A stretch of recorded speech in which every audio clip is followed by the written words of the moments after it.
Today I'm going to show you how to remove the rear bumper cover. On each side you're going to have 3 retainers.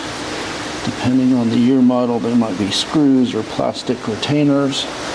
Behind the carpet there and there you're going to have 2 nuts. They should be 12 millimeter. And then underneath this trim piece here, there's going to be 6, 3 and 3, also the same 12 millimeter nuts.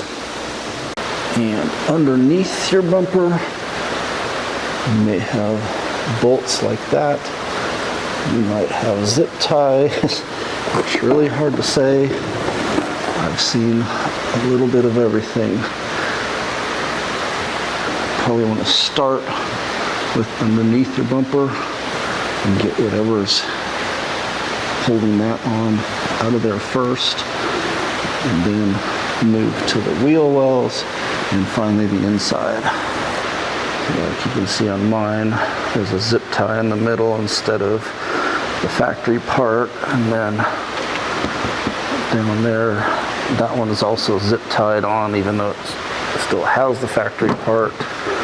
And this one looks like it's connected the way it's supposed to be. These are 7 millimeter.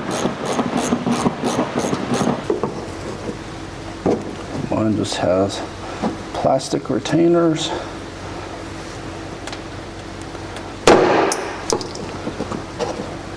And then pry these off the same way as you did the ones in the wheel wells.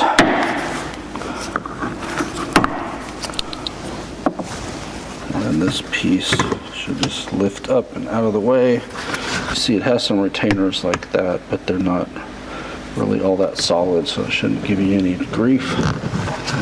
And then if you move the carpet out of the way, you should see nuts. So there should be 3 on each side. Move this carpet away. You see there's 1 there.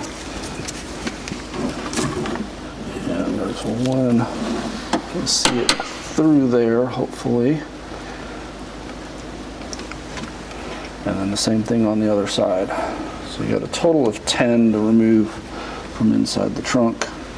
It should all be 12 millimeter. Get those pulled out.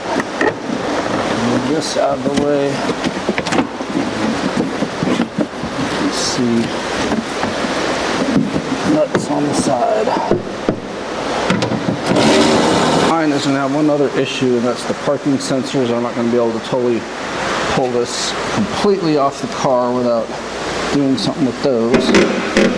Mine also has retainers right there on each side. Got to remove those. It's basically by the wheel well, looking down.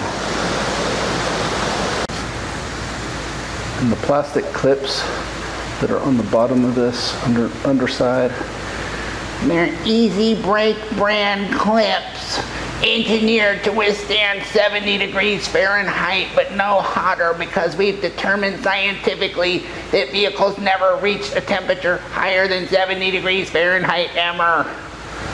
I mean, seriously, they're annoying. They're just brittle and they fall apart, and then you can't get them out, and then you have to basically rip them out. Like, what the hell, people? Make the stuff where it can come out. There's your Easy Break brand, and that's using the proper tool. At least these things, you know, they come out. This crap just gets so brittle, so they don't make it to withstand any normal temperature that a car might ever face. And of course, there's 1 more on each side, on the underside, somewhere up under here. All right. With all the plastic crap removed from the bottom,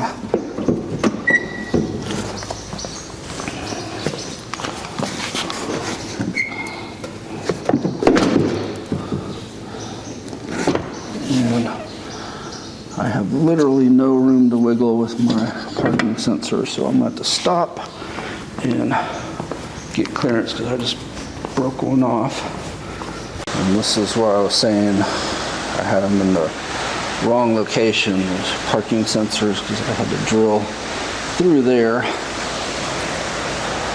Whereas when you put them on this row, you're just drilling into the plastic, no metal. Also, someone asked on the Facebook groups, there was tape here. What kind of tape is it? I don't know what kind of tape it was, but the silver tape is the best thing to plug stuff like this. So you see, I just cleaned it with alcohol and then just stuck that tape over that. That will cover the hole, and that'll probably last till the next time I ever have to take this bumper off. All right, you see I put the creeper on the ground so that this doesn't scrape the ground, and I also put my little knee pad there. Because, yeah, otherwise it will likely scrape.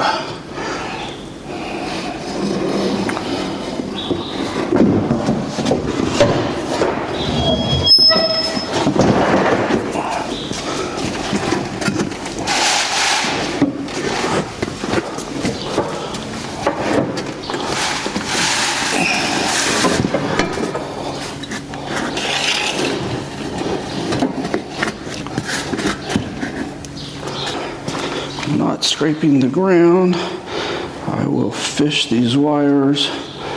I'll figure it out. I think it's got to go between here and the exhaust pipe to get up to there.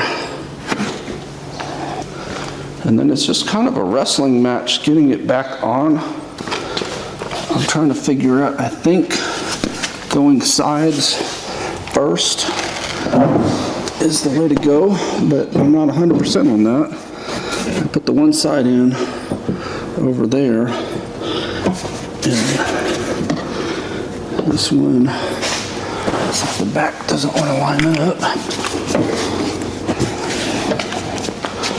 All the points are needing to go over an inch. You have to see if I can go up from underneath and push those in.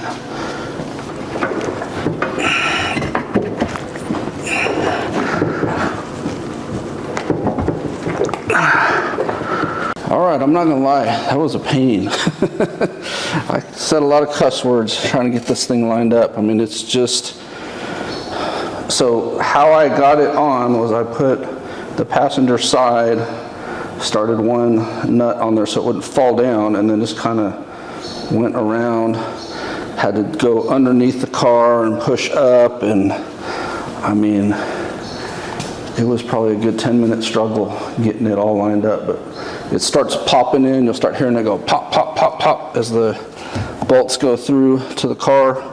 And I just recommend hand threading on the nuts, get them started so the stuff doesn't pop out. And then obviously after you got all the nuts from the inside put on, you got to go underneath the car and reattach everything.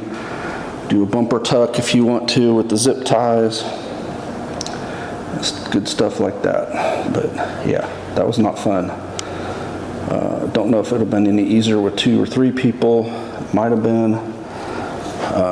Certainly having the pad on the ground was crucial, because otherwise I'd just be scraping the brand new paint off the bottom. So yeah, not fun, but it's done. Now I'll just torque all those down and then go around the bottom. These are the panel clips needed, 7.5 millimeter and 8 millimeter. I'll try to post the links. The 7.5s went in basically everywhere except the first one here. So if you follow the camera, that one was the 8.